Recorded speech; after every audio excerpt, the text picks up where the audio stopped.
estruturam-se num certo desfazamento de tempos e do tempo. Este desfazamento, resultante dos vários extratos ou momentos inscritos no processo de escrita, como no de leitura, quer dizer, momentos inscritos no processo de escrita, permite, por assim dizer, uma relação de distâncias tanto no trabalho de escrita como no de leitura, quer dizer, tanto no escritor como no leitor. Todavia, é através desse desfazamento que a pessoa, e neste caso Álvaro de Campos, viveu o seu tempo. Precisamente, um certo desfazamento caracteriza-se, segundo o filósofo italiano Giorgio Agamben, pelo ser contemporâneo. No seu breve e interessante texto, O que é o contemporâneo? Cito Agamben: a contemporaneidade é, pois, uma singular relação com o seu próprio tempo, ao qual se adere, tomando, contudo, suas distâncias.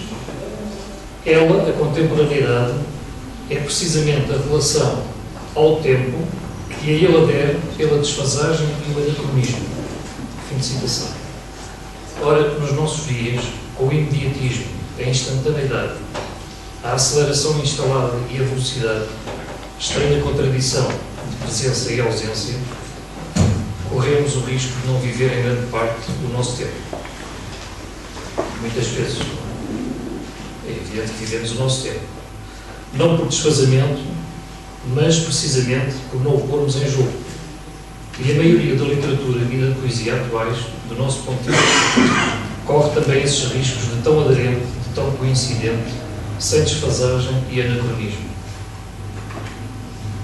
de tão demasiadamente facilitado.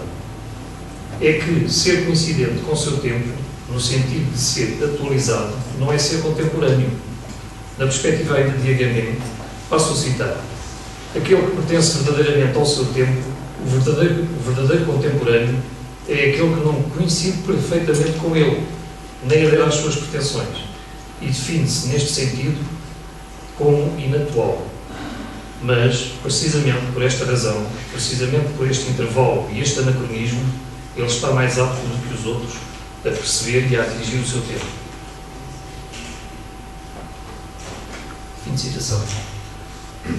É raro haver um espaço e um tempo de gestação para o imaginário literário. Hoje, quase toda a literatura funciona ao ritmo dos seus próprios mercados, como produto já de um certo marketing e indústria, numa aceleração. Eu já volto ao Álvaro de Campos. É só este intro, este parênteses que está, neste momento não estou a referir-me ao Álvaro de Campos, mas vou referir-me de seguida.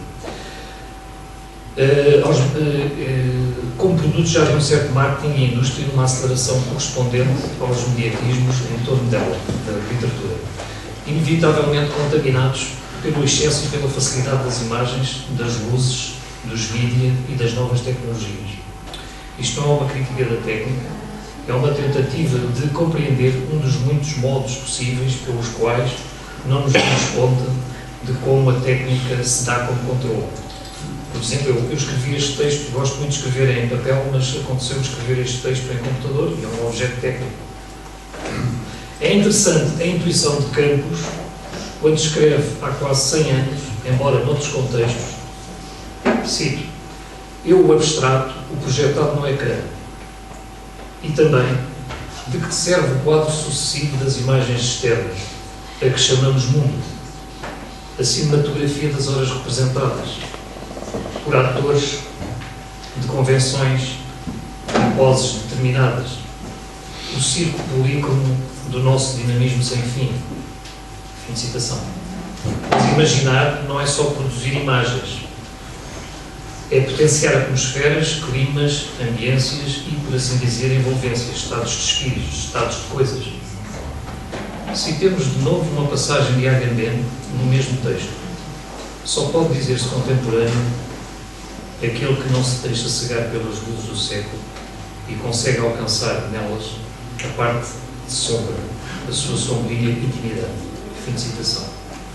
Talvez se aproxime desta análise o que Eduardo Lourenço chama, em pessoa revisitada, o tempo noturno de Álvaro de Campos. Campos consegue assim recuar e ou avançar no seu próprio tempo, mediante estes deslocamentos deslocamentos no processo de escrita. Ou então abre caminho a uma reflexão sobre o tempo. Mas é assim que ele adensa o tempo de vivência, permitindo uma forte intensidade do presente enquanto devia escrita. Citemos os versos finais do extraordinário poema Tabacaria, de Álvaro de Campos. Se eu casasse com a filha da minha lavadeira, talvez fosse feliz. Visto isto, levanto-me da cadeira, vou à janela. O homem saiu da tabacaria, metendo o tronco na algibeira das calças. Ah, conheço. É o Esteves sem metafísica. O dono da tabacaria chegou à porta, como por um instinto divino, o Esteves voltou-se e viu-me. Acenou-me a Deus. Gritei, adeus aos Esteves. E o universo construiu-se sem ideal nem esperança. E o dono da tabacaria sorriu. Este passo é bem elucidativo sobre o tempo em Campos. O aceno dos Esteves e o sorriso do dono da tabacaria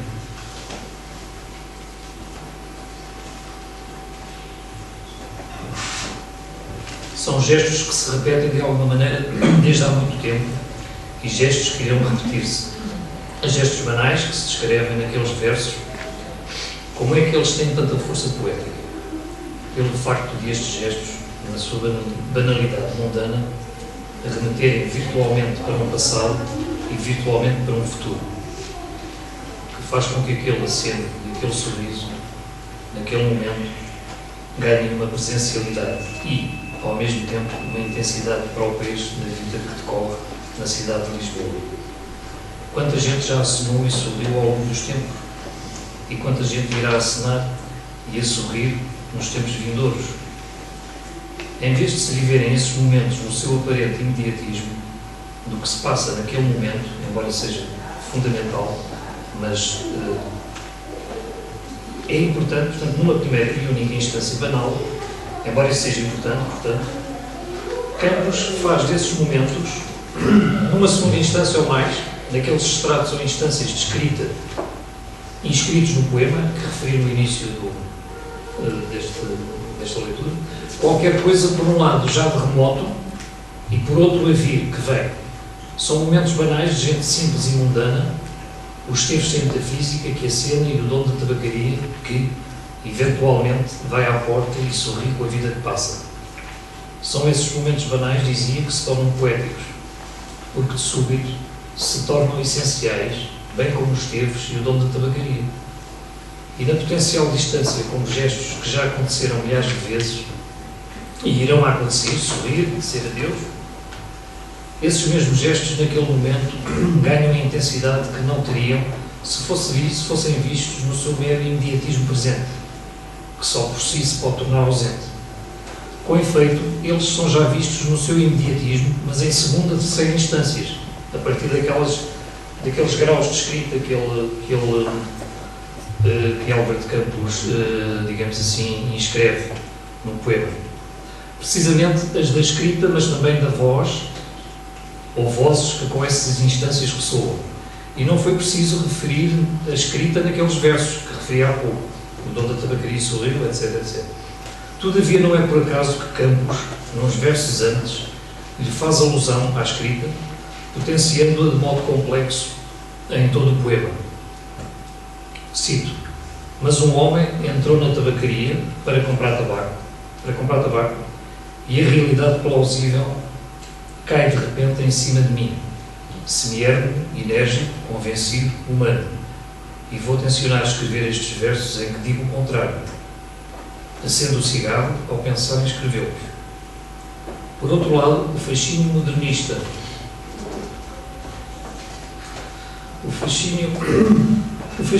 e sensacionista de Campos pelas máquinas e as luzes é um fascínio de constatação e de acompanhamento das coisas que o rodeiam enquanto decorrem e que passam por ele.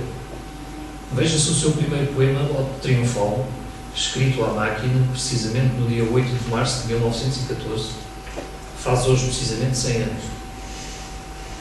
Ode Triunfal, guardador de rebanhos, domestiqueiro, escrita em papel de uma pomba alta, e chuva oblíqua de pessoa autónoma. Todos escritos nesse dia, bem como a maturação heteronímica de Ricardo Reis, também referida nesta carta. O que aconteceu, portanto? Encontramos a descrição deste processo de escrita com mais detalhes na célebre carta de pessoa a Adolfo Casares Monteiro, precisamente. Citemos então os primeiros versos de Ode Triunfal. Passo a citar. À dolorosa luz das grandes lâmpadas elétricas da fábrica, tenho febre e escrevo. Escrevo rangendo os dentes, fera para a beleza disto. Para a beleza disto totalmente desconhecida dos antigos. Ora, o escrever rangendo os dentes, aspecto corporal, pode sugerir um paralelismo com o ruído das teclas da máquina de escrever e o ruído do seu funcionamento enquanto maquinismo.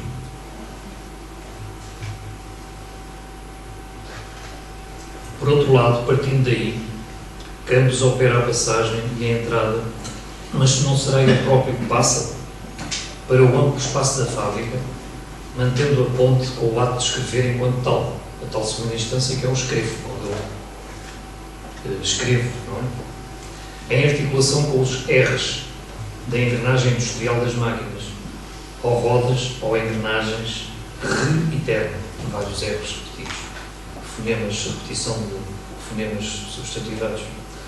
Há uma relação entre as sonoridades de escrevo rangendo os dentes e a repetição dos R's das máquinas. Assim dá-se um salto do plano da materialidade e corporalidade do escrever, da primeira instância de escrita, o ranger dos dentes e o ruído da máquina de escrever, para o plano da descrição envolvente e exterior das máquinas da fábrica, que é a terceira instância, a descrição, com pelo meio a instância do escrever, do ato de escrita enquanto tal, escrevo, da segunda instância. Isto é um pouco, esta parte descretizante é um pouco mais, enfim, difícil assim de expor. Eis que antes da escrita, uma pré-escrita, que também a primeira instância configura, a tal corporalidade, se permuta com depois da escrita, o pós-escrita, que também a terceira instância configura enquanto descrição, que é já aquilo que quando nós estamos a ler ou a escrever, ou a ler um texto, algo emerge como um fundo imaginário literário, não é? Ou o campo, a dimensão que se abre em termos de literatura. E é como se nós saíssemos da escrita, digamos assim. Estamos a ler, mas saíssemos, entrássemos num outro mundo. Isso tem que ver com o tal aspecto da descrição, do sentido poético, etc., que é uma da terceira instância. Ora, Campos faz uma relação entre essas várias instâncias, não é? A materialidade, a corporalidade, o escrevo, os dentes, a máquina de escrever, etc., essas coisas. E depois o escrevo que é a segunda instância, o ato de escrita. Portanto, eu vou dar aqui um pulinho, porque de outro modo, se nos podemos alargar nesta leitura, digamos ainda que há uma... Falta professor. Não estou a tempo. Não, é só mais 5 minutos, se eu não... portanto, então eu continuo por aqui. Também da ciência configura a descrição. Bom, de outro modo, e sem nos podermos alargar nesta leitura, digamos ainda que há uma proximidade ou analogia entre a escrita e as sensações. Entre as sensações, por exemplo, do escrevo rangendo os dentes e o escrever inscrevendo letras, palavras e frases, mas também o teclar da máquina.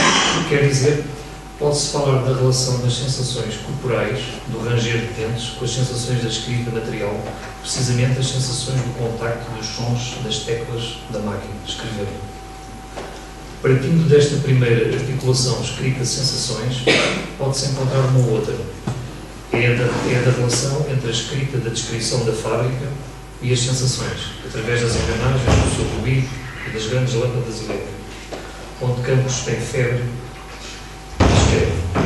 Bom, ainda que alvo de Campos seja como que arrebatado pelo mundo moderno e futurista das máquinas, ele não deixa de fruir esse mundo como uma envolvência que ele próprio presencia. Digamos assim, numa espécie de estofo de sensações. Como se as sensações fossem múltiplas bolhas de oxigênio, vitais e variáveis. Em Campos, diríamos que a sensação é uma espécie de acolchoamento espacial, temporal e corporal, conferindo concretude à vida e ao mesmo tempo um solo para o sonho. O sensacionismo em Campos e Careiro confere um espaço e um tempo sem perder de vista o processo de escrita, onde a voz e as vozes ressoam no poema para além dele e através dele, como na fábrica e nos grandes espaços, por exemplo, os da Ode Marítima, ou do belíssimo poema sobre Sintra, onde nós estamos neste momento, que começa assim: ao volante do Chevrolet pela estrada de Sintra, ao luar e ao sonho na estrada deserta. Dir-se-ia haver constatação das próprias sensações enquanto tais, mas enquanto sensações sucedendo-se, sendo esta constatação correlativa da consciência e um ponto de partida para o que a pessoa designa a abstração das sensações. Pois a consciência realiza a abstração das sensações, como observa José Gil, analisando alguns textos de Pessoa sobre o sensacionismo no seu livro Fernando Pessoa, ou a Metafísica das Sensações. Estou a terminar, é só mais uma meia página. Porque falamos de constatação. Leia-se uma passagem de um texto de Pessoa intitulado Princípios do Sensacionismo, em páginas de literatura estética. Cito: o sensacionismo afirma, primeiro, o princípio da primordialidade da sensação, que a sensação é a única realidade para nós. Partindo daí, o sensacionismo nota as duas espécies de sensações que podemos ter: as sensações aparentemente vindas do exterior e as sensações aparentemente vindas do interior.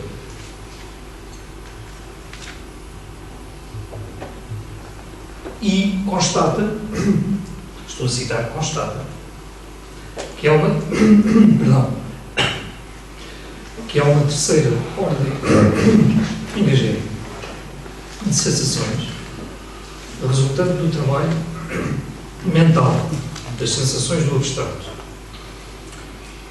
Continua citando, perguntando qual o fim da arte, o sensacionismo constata, é uma expressão de Fernando Pessoa duas vezes, que ele não pode ser a organização das sensações do exterior, porque esse é o fim da ciência, nem a organização das sensações vindas do interior, porque esse é o fim da filosofia, mas sim, portanto, a organização das sensações do abstrato.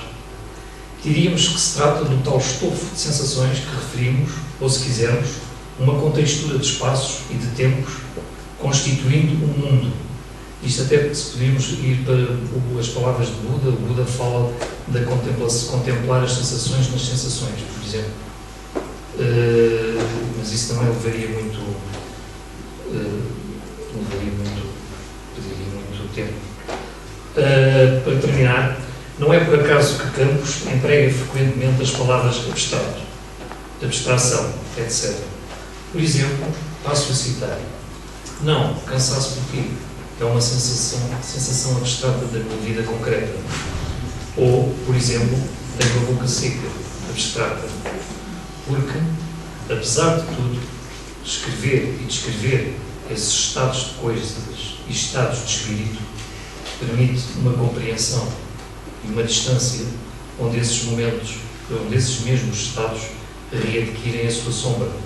Num jogo de sombras e de luz, qualquer coisa de uma escrita de outra ordem, num imenso espaço-tempo poético, onde, por exemplo, a fábrica da Ode Triunfal ou os grandes espaços da Ode Marítima e de Sintra se tornam, de certa maneira, numa espécie de nova e outra caverna que já não é de Platão. Obrigado.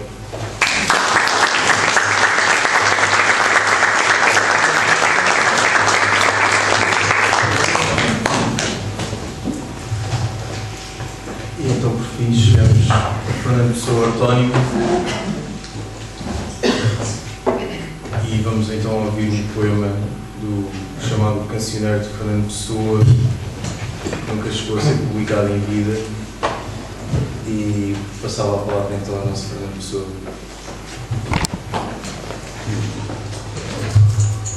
Transeunte.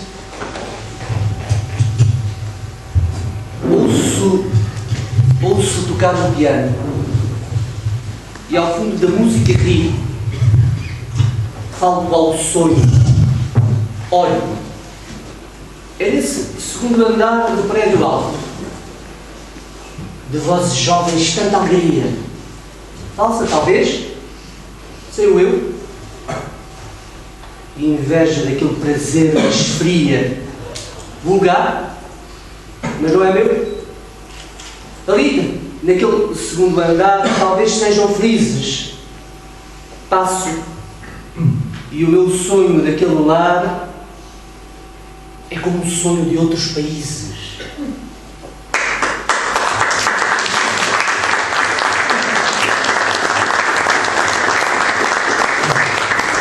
Distante do microfone, passo então a palavra ao Renato. Muito boa tarde a todos.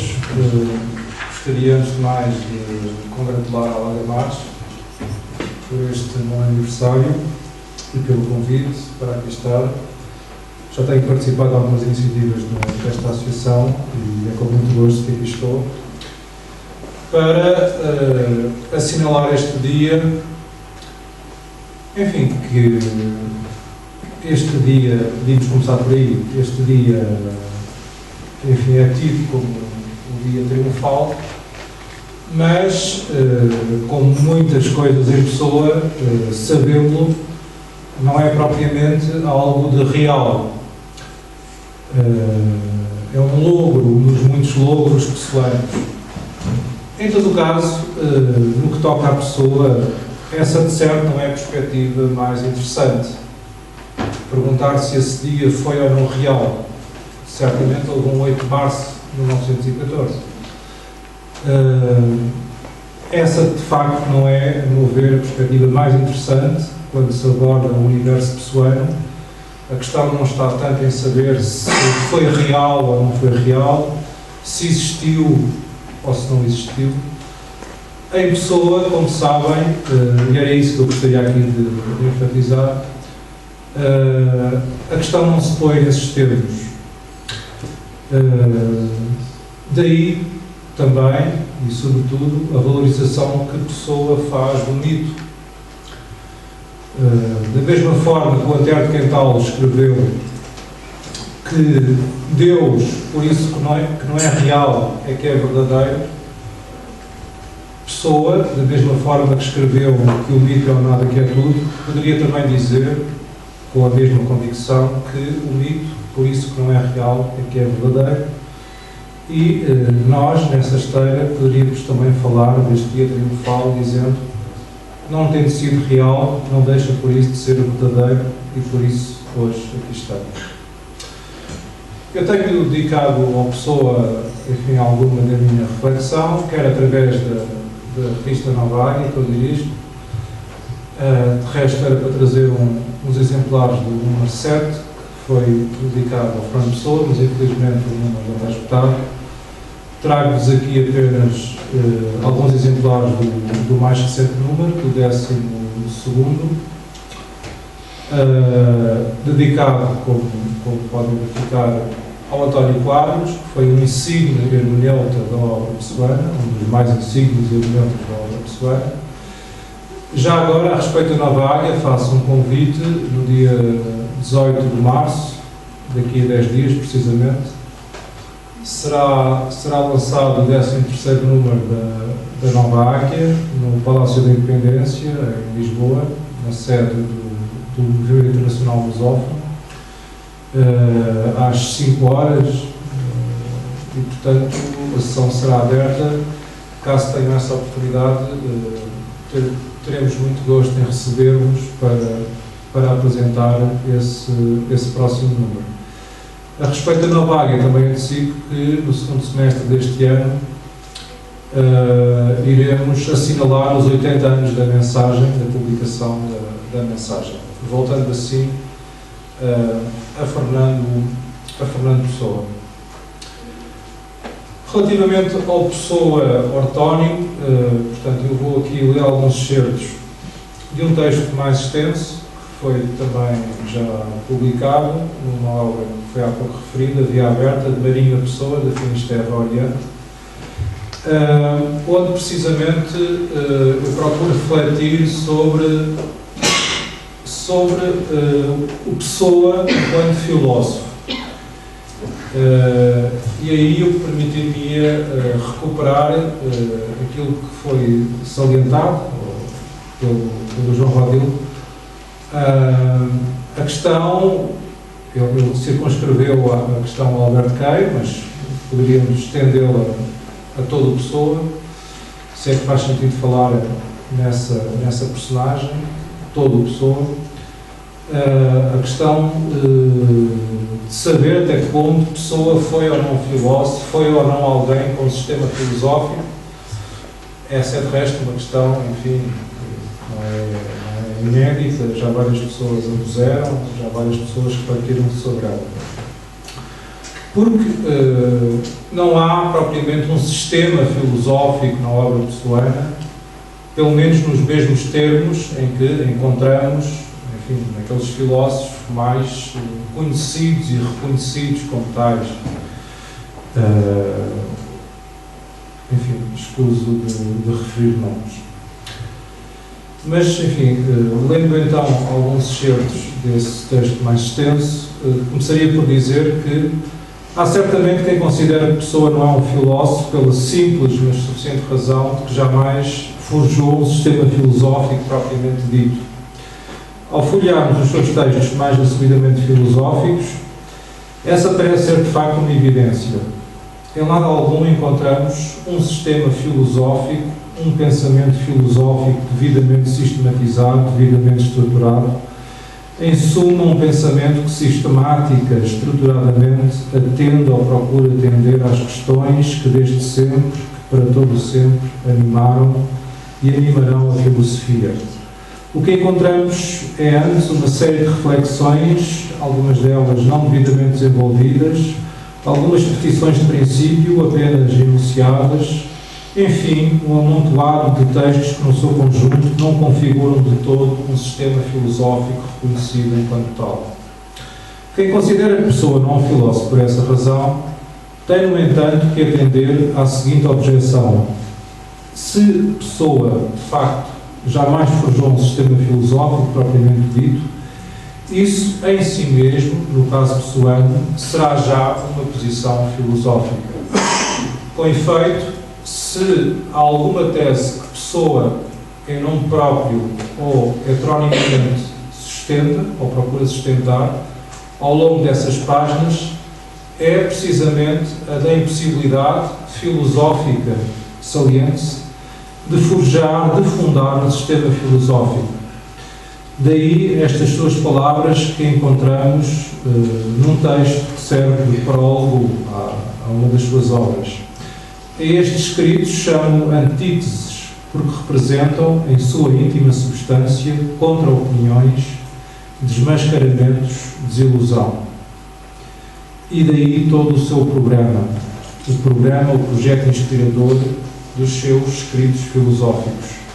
Fazer a antítese de toda e qualquer tese, desmantelar todo e qualquer sistema filosófico, desmascarando a sua genética, a sua intrínseca falsidade, poderia dizer, todo o sistema filosófico é por natureza falso, desiludindo assim todos aqueles que, ingenuamente, nesta perspectiva, procuram a verdade em tais sistemas. Quem considera que a Pessoa não é um filósofo, apenas porque jamais forjou um sistema filosófico, condena-se, pois, a esta contra-resposta. Pessoa será um filósofo, precisamente porque jamais forjou um sistema filosófico, mais propriamente porque desmascarou a genética, a intrínseca falsidade de todo e qualquer sistema filosófico. Nesta visão, todo o sistema filosófico é, pois, por natureza, falso, porque toda a síntese é já em si mesma um atrofiamento, uma ocultação da verdade. Tal, aliás, o que ele próprio nos assegurou ainda nesse prólogo. Cito: na realidade, o pensamento humano, essencialmente flutuante e incerto, tanto a opinião primária como a que lhe é oposta são em si mesmas instáveis. Não há síntese, pois, nas coisas da certeza. senão tese e antítese apenas. Só os deuses, talvez, poderão sintetizar.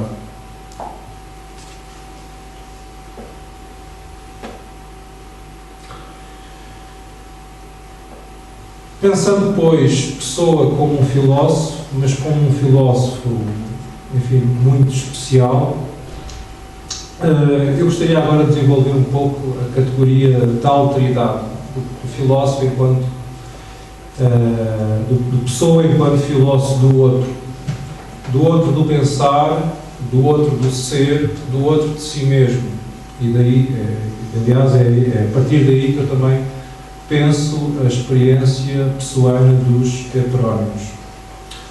A respeito do filósofo do outro do pensar, e convocando um texto que se intitula Introdução à Metafísica, o qual, aliás, não é propriamente um texto, mas uma série de textos escrito a várias vozes, nos quais, não obstante, Pessoa desenvolve uma tese, a tese que se constitui, ou que se pretende constituir, como a antítese de todas as teses de todos os sistemas filosóficos.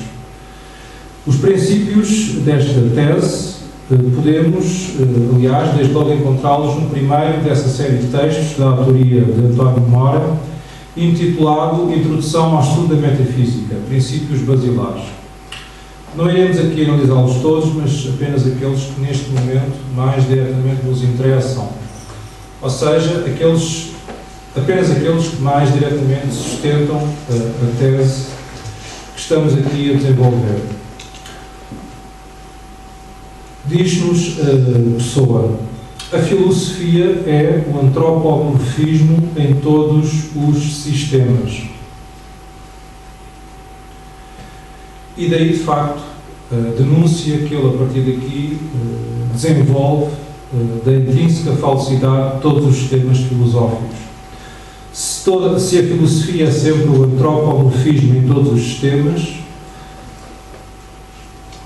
dado que todos os sistemas filosóficos nada mais são do que os repositórios das humanas projeções, que tendem a configurar o real à sua medida, dir-se à sua humana, demasiado humana medida, então Pessoa terá toda a razão, todos os sistemas filosóficos são falsos, genética intrinsecamente falsos. Pior ainda, dir-se-ia, se tudo o que vemos à luz do humano olhar, então tudo o que vemos é falso, genética intrinsecamente falso. Então tudo o que vemos será uma ilusão. Resta saber se, no pressuposto de que, de facto, tudo o que vemos é uma ilusão, uma mera ilusão, de que todos os nossos juízos são falsos, genética intrinsecamente falsos, não será essa nossa visão da visão, uma ilusão maior ainda, a maior de todas as ilusões? E se este nosso juízo, este nosso meta-juízo, não será igualmente ainda mais genética, mais intrinsecamente falso, o mais falso de todos os juízos? Deixando esta questão por agora em suspenso, detenhamos-nos num outro princípio basilar que Pessoa enuncia nos seguintes termos: querer encontrar às coisas um íntimo sentido, uma explicação qualquer, no fundo é querer simplificá-las. E por isso ele reitera que a síntese é sempre já um atrofiamento, uma ocultação da verdade. Apenas há tese e antíteses. Dado que todas as coisas da própria vida têm múltiplos sentidos, ainda e sempre irredutíveis entre si, então, por efeito, querer encontrar as coisas num íntimo sentido, um só sentido, uma só explicação, não é apenas simplificá-las, é atrofiar, é ocultar a verdade, a multiforme verdade de cada coisa da própria vida. À luz desta visão, nenhuma coisa tem apenas um só sentido, uma só explicação. Se procurarmos apenas um só sentido para qualquer coisa, para a própria vida, teremos de concluir, como conclui a própria Pessoa, que a vida não tem sentido nenhum. Posto tudo isto, perguntar-se-á para que serve então a filosofia, dado que, ao procurar encontrar uma explicação, uma síntese, ela parece estar condenada a atrofiar, a ocultar a verdade. Questão aparentemente pertinente. Passamos, por isso, a resposta que a pessoa nos dá. A filosofia foi primeiro uma ciência, que tinha por fim descobrir a verdade para o fim utilitário de nos governarmos na vida. Porque se julga que há uma vida futura, com castigos e recompensas, não é por certo pouco importante saber-se o que se deve fazer para evitar uns e merecer outros. Hoje, a filosofia deve passar a ser uma arte. A arte de construir sistemas do universo, sem outro fim que o de entreter e distrair, publicando belos sistemas. Fim de citação. A partir desta resposta, que ele desenvolve logo no seguimento desse texto, dizendo-nos ainda que todos os sistemas filosóficos devem ser estudados como obras de arte, e uma vez mais estamos aqui nesse binómio verdade-realidade, podemos compreender, ou pelo menos entrever, para que serve, no entender de pessoa, a filosofia. Ela não serve de certo para revelar uma verdade que não existe. Ela servirá, não tanto para entreter ou distrair, como uma forma algo provocatória nos diz a pessoa, mas dir-se-ia, na esteira do que a pessoa igualmente nos diz, para participarmos nesse jogo de sombras, de máscaras, que é, em última instância, o real. E veremos como a pessoa desenvolve esta ideia.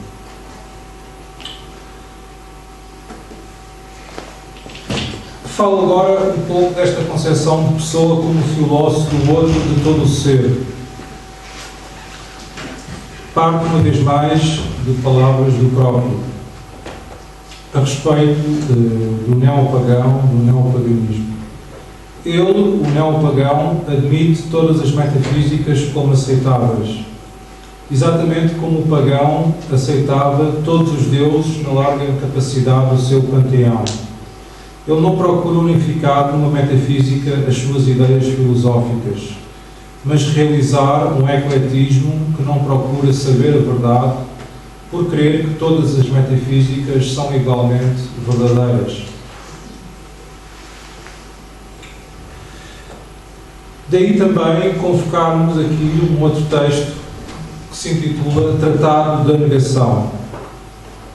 Nesse seu tratado, Rafael Baldaia, a voz que nesse texto a pessoa assume, denuncia a falsidade, a ilusão de tudo, de todo o ser, do próprio Deus.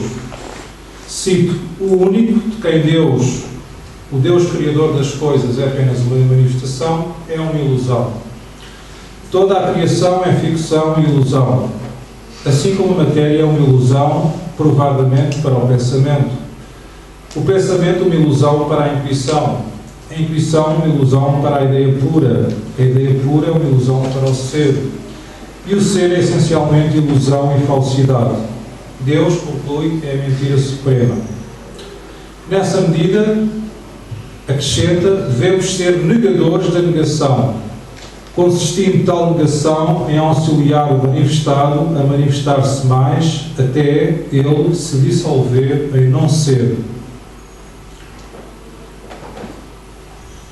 Nessa medida, trata-se de pactuar com a ilusão, com a falsidade do ser, auxiliando o manifestado a manifestar-se, ou seja, auxiliando a manifestação dessa ilusão, assim participando no jogo de sombras, de máscaras, que é, reitero, para a pessoa, em última instância, o real. Eis de resto, logo no texto seguinte, pessoa, agora aparentemente em nome próprio, apesar do texto ter como título desconhecido, nos reitera. Assim, começa ele por nos dizer que tudo é ilusão, o pensamento, o sentimento, a própria vontade. Dado que tudo é criação e toda a criação é ilusão. Concluindo-se, pois, que criar é mentir. Daí acrescenta a mentira do não ser, por nós criado, ilusoriamente criado, na medida em que o pensamos, e que assim passa a ser o que não é, alguma coisa e não antes tão só o não ser o próprio nada. Daí a irrealidade dos vários sistemas do universo, também elas mentiras. Daí a realidade de nós próprios. Nós próprios, acrescenta, porque existimos, somos criações também, portanto, ilusões. Daí conclui-se que tudo seja uma ilusão, um amontoado de ilusões, inclusive, sobretudo, a própria verdade. Ainda nas suas palavras, aquilo a que chamamos de verdade é aquilo a que também chamamos o ser. Verdadeiro é o que é, mas o que é a ilusão. Por isso, a verdade é a ilusão. Nessa medida, questiona-se a pessoa, questionamos também nós, a que abismo vamos ter? Na medida em que tudo parece ser uma ilusão, parece, com efeito, que estamos condenados a cair no mais abissal de todos os abismos. Escolher de pessoa, há algo, contudo, que em última instância nos salva dessa queda, a consciência. Nas suas palavras, só há uma coisa que não pode ser ilusão, porque ela não é criada, é a consciência. Uma só coisa escapa a toda a crítica, a consciência. A consciência não cria, não é um conceito nosso, porque não podemos pensar nem como sendo, nem como não sendo. Pensar, sentir, crer são ilusões, mas ter consciência, ressalva, não é uma ilusão. Mas questionar-nos-emos de que vale a consciência não ser uma ilusão quando tudo mais o parece ser, inclusivamente a própria ilusão. Só se for amargamente para reconhecermos, ou só se for para amargamente reconhecermos, como Bernardo Soares, no seu livro de Sossego, que tudo é vão. Talvez que, no entanto, sob uma outra perspectiva, tudo se altere mantendo-se na mesma. E possamos dizer que a consciência, essa que subtrai ao mais abissal de todos os abismos, essa que subtrai a ilusão, ou o amontoado de ilusões, serve afinal para apreciarmos, como escreveu Álvaro de Campos, o esplendor no sentido nenhum da vida. Se de facto tudo é ilusório, inclusivamente a própria ilusão, se de facto tudo é vão, se de facto, como nos é dito ainda, nada tem razão de ser, satisfaçamos-nos, pois, com a possibilidade de o reconhecermos, com a possibilidade de apreciarmos esse esplendor no sentido nenhum da vida. Ilusório ou não, eis o caminho, o único caminho que a pessoa nos parece deixar ainda em aberto. Obrigado.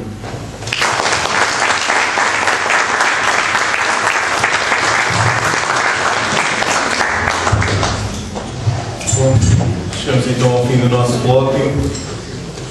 Gostaria de voltar a agradecer a vossa presença, agradecer a presença dos nossos ilustres oradores que, através das suas intervenções, muito nos ensinaram hoje. Gostaria ainda de agradecer mais uma vez ao ator e encenador Rui Mário pelo brilhantismo da sua atuação e dizer ainda que a Alagamares hoje realizará um jantar de aniversário no restaurante Dom Pipas, aqui em Sintra, pelas 20 horas. Aqueles que já reservaram, contamos convosco, e aqueles que não reservaram podem tentar, nós vamos tentar ver se ainda há lá um prato de bacalhau ou de porco recheado para vós. Bom, espero não estar a esquecer de nada e, mais uma vez, Queria só referir ainda que no exterior se encontra uma banca da livraria da arte. Já não se encontra, mas já teve que se ausentar, ok. Então não liguem aquilo que eu acabei de dizer. E muito obrigado pela vossa presença e até ao próximo.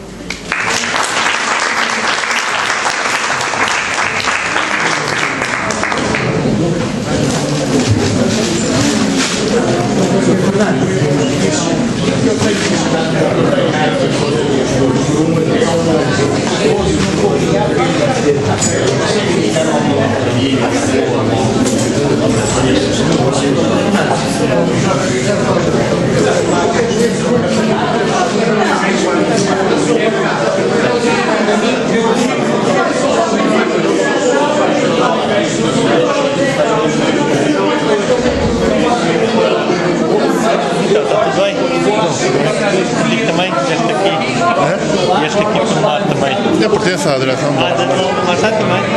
Por acaso só tenho estado a reparar mais nos últimos tempos. Tenho que ficar um dia destes, temos que falar um bocadinho sobre isto. Acho que é muito interessante o trabalho que tem feito. Pois, vai-se fazendo coisas e... Sim, faz falta. As fazem cada vez mais. Aqui.